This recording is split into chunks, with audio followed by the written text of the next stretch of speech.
les présidentielles d'Akorda au cœur de la ville d'Astana. À son arrivée, le chef de l'État congolais a été accueilli sur les parvis du palace par son homologue kazakh Kassym Jomart Tokayev. Comme le veut la coutume en pareille circonstance, les deux chefs d'État ont procédé à la présentation de leurs dignitaires respectifs. Côte à côte, les présidents Tshisekedi et Tokayev ont reçu les honneurs militaires.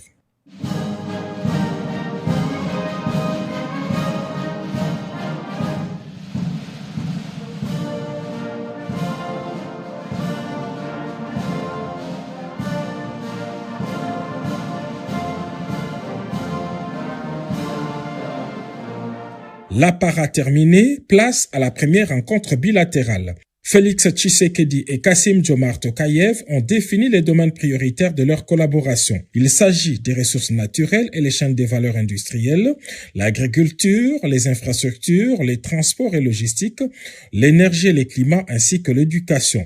Pour le président kazakh, la République démocratique du Congo est le partenaire privilégié et fiable de son pays en Afrique. La République démocratique du Congo est un partenaire important et fiable du Kazakhstan sur le continent africain.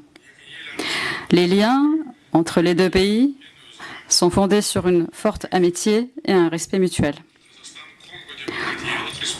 Le Kazakhstan souhaite renforcer sa coopération avec la République démocratique du Congo dans divers domaines. Et il existe toutes les possibilités d'approfondir la coopération dans ces domaines. Nous partageons des intentions politiques du haut niveau, nous disposons d'un vaste potentiel commercial et économique et avons des objectifs et des buts culturels et humanitaires similaires. Les résultats des négociations d'aujourd'hui en sont la preuve et nous avons convenu de porter les relations bilatérales à un nouveau niveau dans un esprit de soutien et de compréhension mutuelle. Nous avons conclu des accords importants qui servent les intérêts des deux pays. De son côté, le chef de l'État, Félix Tshisekedi, s'est félicité de cette ouverture de la République démocratique du Congo vers l'Asie centrale. Je formule le vœu que l'avenir soit fructueux pour les relations entre nos deux pays. Et je prends l'engagement ici d'œuvrer davantage à la promotion des relations entre nos deux pays, entre nos deux peuples et au raffermissement de ces relations pour que nous développions des relations nouvelles pour la République démocratique du Congo, mais également pour l'Afrique en général. Pour traduire cet engagement en actes, deux importants accords ont été signés, d'abord entre les deux ministres des Affaires étrangères. Thérèse Kaikomba et Murat Nurtiliou ont échangé un MOU sur les consultations politiques et diplomatiques.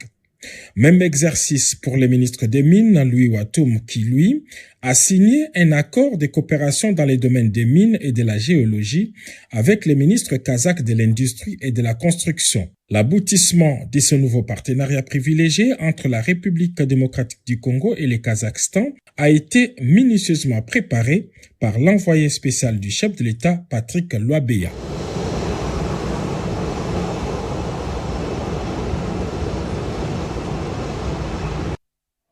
Vous le savez, le Kazakhstan et la RDC collaborent depuis plusieurs années dans quelques domaines en présence du chef de l'État, Félix Tshisekedi. L'entreprise minière kazakh ERG, basée à Kolwezi, a signé un accord plutôt de collaboration avec la Gécamine. Dans la foulée, le chef de l'État a été décoré de la médaille la plus honorifique du Kazakhstan. Une fois de plus, Giscard Kousseba et Altesse Moulumba. Situés dans deux zones géographiques lointaines, la République démocratique du Congo et le Kazakhstan collaborent depuis plusieurs années dans les domaines sécuritaires et économiques. Au plan sécuritaire, les soldats kazakhs participent à la mission de paix parmi les casques bleus de la MONUSCO. Sur le plan économique, le Kazakhstan a des investissements miniers en RDC à travers Eurasian Resources Group ERG basé à Kolwezi. Dans la foulée des accords signés à Astana figure celui qui lie ERG à la Gécamine à travers leur manager. L'accord que nous avons signé aujourd'hui est un accord qui construit une nouvelle histoire entre ERG et GCAMIN, entre ERG, les intérêts kazakhs et la RDC. Nous avons soldé le passé qui était avec plusieurs obstacles et nous nous fixons dès à présent pour aller vers un avenir meilleur. Nous allons profiter de cela pour pouvoir rééquilibrer les relations de manière positive pour tout le monde. Pour les ministres de Mines Louis Watoum, ce partenariat est bénéfique aux deux parties. Le commentaire, c'est mes encouragements d'abord, aux partenaires qui ont signé cet accord, mais en tant que gouvernement, nous voulons vraiment démocratiser le monde, nous voulons que la retombée finalement profite à nos populations. Et c'est là que nous serons très regardants. Parce que finalement, au-delà des accords, il y a l'obligation des parties. Et chacun doit jouer sa partition pour que nous puissions créer des richesses et les répartir de manière équitable dans toutes les parties prenantes. C'est à cela que nous allons nous atteler au-delà de ce accord qui a été signé ici. Merci. Pour avoir amélioré l'image des marques de la République démocratique du Congo à l'international et ouvert la voie de l'Afrique en Asie centrale, le chef de l'État, Félix-Antoine Tshisekedi Tshilombo, a été décoré par son homologue Kassim Jomart Tokayev de la plus haute distinction civique réservée aux chefs d'État étrangers. Je l'ai dit au sommaire, un spectacle désolant s'est produit hier au Stade des Martyrs. Les supporters congolais ont eu du mal à encaisser la défaite 3-2 face au Sénégal.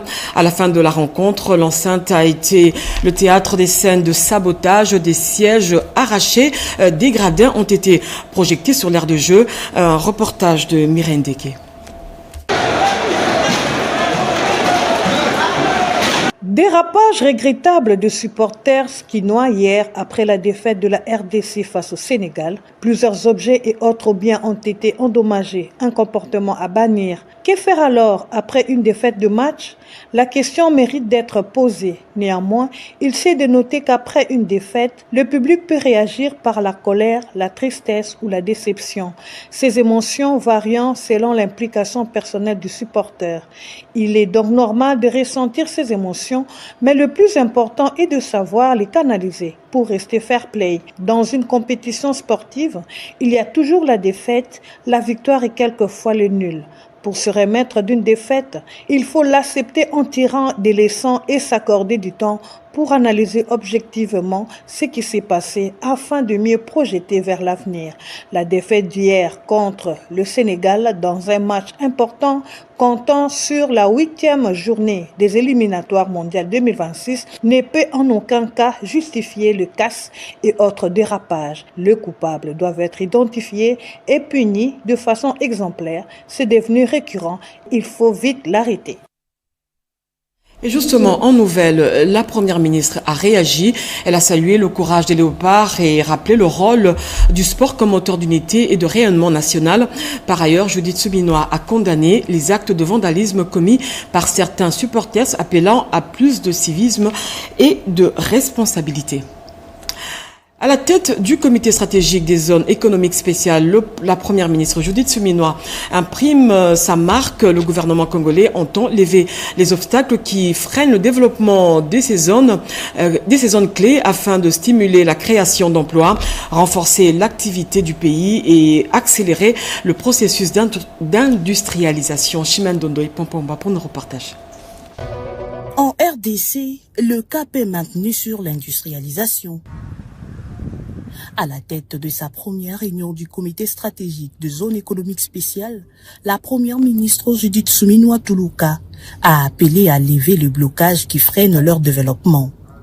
Objectif, créer des emplois, attirer les investisseurs et stimuler la production. Au cours de cette réunion, on a passé en revue l'état d'avancement de la mise en œuvre des zones spéciales, économiques spéciales. Vous savez qu'il y a Maluku, maintenant il y a Kilmalebo, au Katanga il y a Kinsevere, au Nord Kivu il y a à Lubero il y a une autre zone économique spéciale. Il y en a 7 qui sont en projet.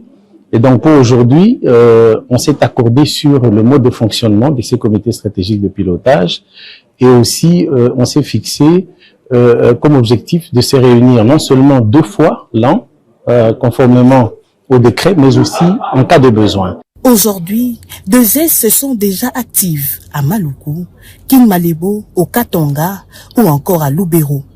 7 autres sont en préparation, mais des défis subsistent. Saturation des espaces, lenteur administrative, cadre légal à renforcer. Les zones économiques spéciales offrent les avantages. Guichet unique, exonération fiscale, infrastructure de base garantie. De quoi séduire les investisseurs congolais. Au-dessus des normes.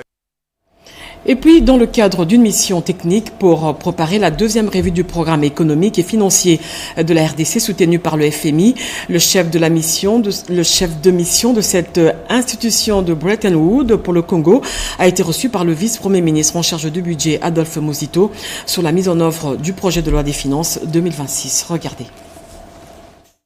À quelques jours de la rentrée parlementaire, une session essentiellement budgétaire, le vice-premier ministre en charge du budget, Adolphe Muzito, a reçu dans son cabinet de travail une délégation du FMI conduite par Calixte Apoxi, chef de mission pour la RDC. Une rencontre qui s'inscrit dans le cadre des préparatifs de la deuxième revue du programme économique et financier appuyé par le FMI. À l'issue de cette réunion, le chef de la délégation a réitéré l'engagement de cette institution de Bretton Woods d'accompagner le gouvernement congolais. Nous avons discuté du cadre général du budget de 2026. En termes de soutien financier, le